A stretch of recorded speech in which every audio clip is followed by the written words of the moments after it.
Hello दोस्तों। आज का देखो अपना कॉन्सेप्ट क्या रहने वाला है। आज अपन डिस्कस करेंगे कि हमें दो भिन्न दे दे तो उन दोनों भिन्नों की अपन तुलना कैसे करेंगे, कंपैरिजन ऑफ फ्रिक्शन।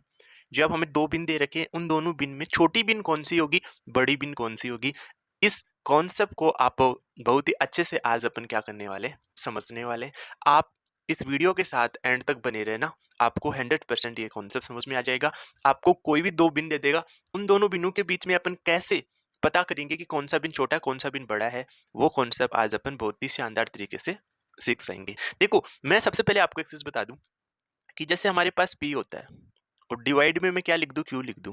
तो ये हमारे पास एक बिन होता है और इस बिन के अंदर ये जो पी जो पूर्णांक है, इसको अपन क्या कहते हैं, अंश कहते हैं। इंग्लिश में इसको अपन क्या कहते हैं, न्यूमरेटर कहते हैं। और ये जो क्यू है, क्यू पूर्णांक को अपन क्या कहते हैं, सॉरी हर कहते हैं, जिसको अपन इंग्लिश में क्या कहते हैं, डिनोमिनेटर कहते हैं। ओके, तो हमें यहाँ पे एक बिन 3/4 दे रखा है, एक बिन 1/2 दे रखा है। तो इन दोनों बिनों के ये तो अंश हो गए, ये हमारे पास क्या हो गए, हर हो गए। जब अपन इन दोनों की तुलना करेंगे, 3/4 और 1/2, इन दोनों बिनों की अपन तुलना करेंगे, तो हमें क्या करना है, देखो ध्यान से समझना। अपन क्या करेंगे, इस पहले बिन के अंश को इस दूसरे बिन के हर से गुना करेंगे, यानी इनको इस टाइप से गुना कर देंगे। यानी इस 3 को 2 से गुना करोगे, 3 को 2 से गुना करोगे 6 आएगा, और 6 जिस अंश को गुना करे उसके ऊपर लिखोगे। यहाँ पे कितना 6 हमने नोट कर दिया। ओके, अब आप इस 4 को किससे गुना कर लो, 1 से। तो 4 को 1 से गुना करोगे 4 आएगा। अब एक अंश है, इसके ऊपर लिख दो 4। 4 मैंने यहाँ लिख दिया। अब आपको देखना होगा कि 6 और 4 में से कौन बड़ा है, 6 बड़ा है। 6 तो 6 किसके पास लिखा गया है, 3/4 के पास। यानी ये बिन हमारे पास क्या होगी, बड़ी होगी। तो हम अपन यहाँ ऐसा चिन्ह लगा देंगे। अब आपको मैं बता दूं, हमेशा ये जो चिन्ह लगाया जाता है, जो खुला मुंह होता है इसका, वो हमेशा किसकी तरफ होता है, बड़ी बिन या बड़ी संख्या की तरफ होता है। बड़ी बिन कह दो चाहे बड़ी संख्या कह दो, उसकी तरफ हमेशा ये खुला मुंह होता है। और जहां से बंद है उधर हमारे पास क्या आ जाएगी, छोटी संख्या, या क्या आ जाएगी, छोटी बिन आ जाएगी। तो आई होप आपको ये कॉन्सेप्ट समझ में आ गया होगा कि जब हमें दो बिन दे दे तो उन दोनों बिनों को अपन कैसे पता करेंगे कि कौन सी बिन छोटी कौन सी बिन बड़ी है। तो आप उनका वज्र गुना कर देना, और जिस अंश को गुना कर रहे हो उसके ऊपर वो मल्टीप्लीकेशन, वो गुणा करने पर जो नंबर आया वो लिखोगे। जब 4 को 1 से कर रहे थे तो 4 आया, और 1 के ऊपर आप लिखो क्योंकि अंश 1 से गुना कर रहे हो। ओके, अब सेकंड एग्जांपल से और समझो इस बात को। देखो क्या दे रखा है, 4/5 दे रखा है, 4/5 दे रखा है। और दूसरा बिन हमें क्या दे रखा है, 3/5 दे रखा है। इन दोनों की हमें तुलना करनी है। तो इस 5 को अपन किससे गुना करेंगे, 4 से। 5 को किससे गुना करोगे, 4 से। तो 5 का टेबल 4 बार बोलो, 5 चौक 20। वो 20 अपन कहाँ, इस अंश के ऊपर नोट कर लेंगे। 20 मैंने यहाँ नोट कर लिया। अब इस 5 को मैं किससे गुना करूंगा, 3 से गुना करूंगा। तो 5 को 3 से गुना करोगे तो कितना आएगा, 15 आएगा। वो अपन इस अंश के ऊपर लिख देंगे। ओके, अब देखो 20 और 15 में अंतर देख लो, यानी 20 और 15 में कौन बड़ा है, 20 बड़ा है। 20 का मतलब ये जो 4/5 होगा ये बड़ा होगा किससे, 3/4 से। देखो जब भी दो बिन दे दे तब आप ये आराम से रिलेशन अप्लाई कर सकते हो। या फिर मैं आपको इसी बिनों के लिए एक छोटा सा रिलेशन आपको और बताता हूँ। जब देखो बिनों का हर समान है, जब बिनों का हर समान है तो जिसका अंश बड़ा वही बिन क्या आ जाएगी, बड़ी आ जाएगी। देखो और मैं बहुत सारे एग्जांपल आपको एक लिख के बताता हूँ।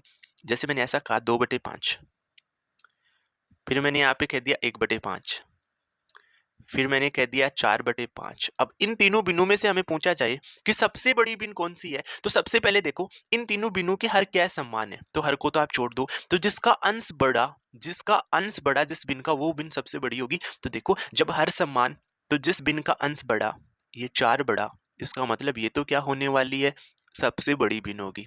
इसको तो अपन क्या बोलेंगे, सबसे बड़ी बिन बोलेंगे। और जिसका अंश सबसे छोटा, ये हमारे पास क्या आ जाएगी, सबसे छोटी बिन आ जाएगी। ओके, तो आई होप आपको ये कॉन्सेप्ट समझ में आया। कुछ और एग्जांपल्स अपन और बनाते हैं इस पे बेस्ट। यस देखो, नेक्स्ट जो है वो सी। इसमें हमें क्या दे दिया, बिन जो है वो मिस्र बिन में दे दी, कोई बात नहीं। देखो क्या दिया, 2 से 1/3, 3 से 1/2। तो सबसे फर्स्ट जब आपको मिस्र बिन दे दे तो उसको आप किस में बना लो, सरल बिन में बना लो। तो सरल बिन में बनाने का तरीका, आप इस 3 को इससे गुना करते हो, जो आएगा उसको अपन इसके साथ क्या कर देते, जोड़ देंगे। तो 3 को 2 से गुना करोगे तो 3 दूनी 6, 6 में 1 जोड़ दो तो 7/3 यहाँ से हमें एक सरल भिन्न मिल जाएगी। यहाँ से भी चेंज कर लो, जब इस 2 को अपन 3 से गुना करेंगे तो 6 और 6 में यहाँ पे भी अपन 1 जोड़ देंगे तो 7। देखो क्या, 3 दूनी 6 और 1 7, यानी यहाँ पे कितना आ जाएगा, 7/2 आ जाएगा। ओके, इन दोनों में हमें तुलना करनी है, एक 7/3 एक 7/2 है। तो देखो आप इस 2 को किससे गुना करोगे, इसे 7 से गुना करोगे, तो 7 को 2 से गुना करोगे तो कितना आ जाएगा, 14। तो वो मैं यहाँ नोट कर देता हूँ। यहाँ से कितना मिला हमें, 14 मिला। अब इस 3 को अपन किससे गुना करेंगे, 7 से, तो 7 को 3 से गुना कर लो, 7 3 21, यहाँ कितना मिल जाएगा हमें, 21 मिल जाएगा। अब देख लो इस 14 और 21 में कौन बड़ा, देखो 21 बड़ा होता है। 21 का मतलब 21 किसके पास लिखा, 7/2 के पास, यानी 7/2 किसका सरल रूप था, 3 से 1/2 का। यानी आप ऐसा कह दोगे कि सर 2 से 1/3 और 3 से 1/2 में से कौन सी बिन बड़ी है, 3 से 1/2 बिन हमारे पास क्या होगी, बड़ी बिन होगी। तो आई होप आप समझ के, एक सेकंड एक कॉन्सेप्ट मैं आपको और सिखा दूं यहाँ से। देखो हमारा जब हम बी एग्जाम्पल डिस्कस कर रहे थे उसके अंदर हमारे पास हर समान आया था। जब आप सी एग्जाम्पल डिस्कस कर रहे हो इसके अंदर अपने पास अंश समान आ गया, अंश समान आ गया। तो अंश जब समान हो तो जिस बिन का हर जितना छोटा, जिस बिन का हर जितना छोटा वह बिन क्या होगी, बड़ी होगी, वह बिन उतनी ही बड़ी होगी। और जिस बिन का हर जितना बड़ा होगा वह बिन उतनी ही क्या होगी, छोटी होगी। ओके, जब बिनु के अंश क्या हो, समान हो, अगेन बता रहा हूँ नोट कर लीजिए, जब बिनु के अंश समान हो तो जिस बिन का हर जितना छोटा वह बिन उतनी ही बड़ी होगी और उसका हर जितना बड़ा होगा वह बिन उतनी ही क्या होगी, छोटी होगी। ओके, एक डी एग्जाम्पल अपन और डिस्कस कर लेते हैं लास्ट, इसको और समझो अच्छे से। देखो यहाँ पे हमें एक मिश्र बिन दे रखा है, एक हमें नॉर्मल बिन दे रखा है। तो देखो पहले अपन क्या करेंगे, इस मिश्र बिन को भी ऐसा रूप बना लेते हैं। तो आप क्या करेंगे, देखो इस 2 को तो 1 से गुना करेंगे, जो आएगा उसमें अपन ये 1 क्या कर देंगे, जोड़ देंगे। तो 2 एकम 2, 2 में 1 जोड़ा तो कितना आ गया, 3/2 आ गया। अगला बिन कितना है, 2/3 है। इन दोनों में अपन क्या करेंगे, तुलना करेंगे। तो आप इस 3 को इससे गुना करने वाले हो तो 3 का पाड़ा 3 बार बोलोगे, कितना आ जाएगा, 3 3 9 आ जाएगा। यहाँ पे इस 2 को अपन किससे गुना करेंगे, 2 से, तो 2 का पाड़ा 2 बार बोलोगे, कितना आ जाएगा, 4 आ जाएगा। 9 और 4 में कौन बड़ा, 9 बड़ा। तो 9 किस बिन के लिए, 3/2, और 3/2 किसका सरल रूप था, 1 से 1/2 का। यानी 1 से 1/2 जो बिन है वो इस 2/3 से क्या होगी, बड़ी होगी। आई होप आपको ये कॉन्सेप्ट समझ में आ गया।